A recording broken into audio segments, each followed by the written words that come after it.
याद रहे कि हफ्ते के दिन फॉर्म 47 की वजीर आला पंजाब और आर्मी चीफ आसिम मुनीर की पंजाब ग्रीन इनिशिएटिव के हवाले से कुछ तस्वीर जारी हुई थी। फिर क्या था, पूरी सोशल मीडिया में एक अचंभे की सी कैफियत थारी थी।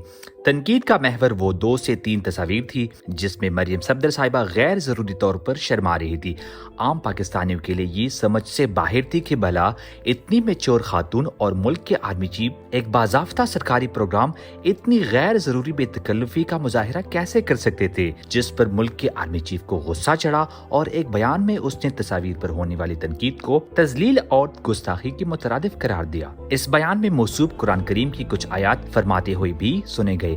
सवाल तो ये बनता है कि एक बापर्दा साबिक खातून अव्वल बुशरा बीबी पर बेहुदा इद्दत केस किसने बनवाया था। जिस तरीके से निकाह को चुटाने के लिए झूठे गवाह पेश किए गए, उनकी इज्जत को सरेआम नीलाम करने के पीछे कौन से हाथ कार फरमाते। जिस तरह उस्मान डार की वालदा रेहाना डार का गिरबान चाक किया गया और घर में घुसकर बेड़ियों की तरह पंजाब पुलिस ने उनको हिरासा किया, इन पुलिस एहलकारों को इतना हौसला किसने दिया। 24 और 25 मई 2022 की दरमियानी शब अल्लामा इकबाल की बहू नासरा इकबाल के घर पर रेड किया गया और आधी रात उनके दरवाजे तोड़े गए। एक मिडिल क्लास से कामयाबी की ख्वाब ली खदीजा शाह जैसी प्रोफेशनल और पढ़ी लिखी खातून को 9 मई की बेबुनियाद केसेस में उलझाकर दहशतगर्दों की तरह सर और चेहरा डांपे अदालतों में जलीलो खार किया गया।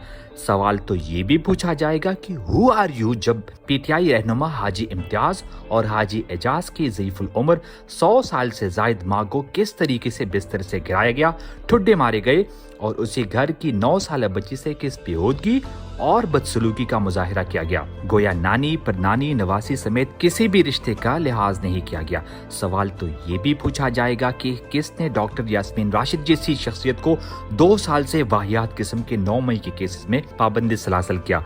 उनको कैंसर सर्वाइवर होने और नवाज शरीफ को इबरतनाक शिकस्त देने के बावजूद सलाखों के पीछे किसने रखा हुआ है। सवाल तो ये भी पूछा जाएगा कि 9 मई के दिन किसकी हिदायत और ऑर्डर्स पर तैयबा राजा का इंतहाई बेईमाना तरीके से दुपट्टा खींचा गया और उसके जिस्म की आबरूरेजी की गई। सवाल तो ये भी पूछा जाएगा कि किसके कहने पर आलिया हमजा पर जेल में मजालिम के पहाड़ तोड़े गए और उनके बच्चों के सामने उनके घर की चादर चारदीवारी की तकद्दुस को पामाल किया गया। किस खाते में सनम जावेद को 1 साल के लिए कैदोबंद की सोबतें बर्दाश्त करनी पड़ी और किसके हुक्म पर उनके खिलाफ लातादाद FIRs कटवाई गई।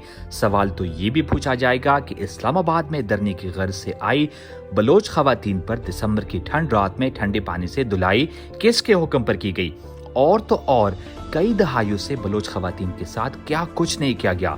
इस मुल्क में फातिमा जनाज से क्या क्या नहीं किया गया और बंगाली औरतों के साथ की गई मजालिम आज भी कौम के दिलों में ताज़ा है। पिछले 2 सालों में ऐसा कौन सा घर रह गया जहां पुलिस दरिंदों की तरह नहीं घुसी। अभी भी सैकड़ों खवातीन सलाखों के पीछे है और लेक्चर ये दिया जा रहा है कि हु आर यू जिसने मरियम की शान में गुस्ताखी की। ये कौम सब जान चुकी है। इस कौम को मजीद बेवकूफ नहीं बनाया जा सकता।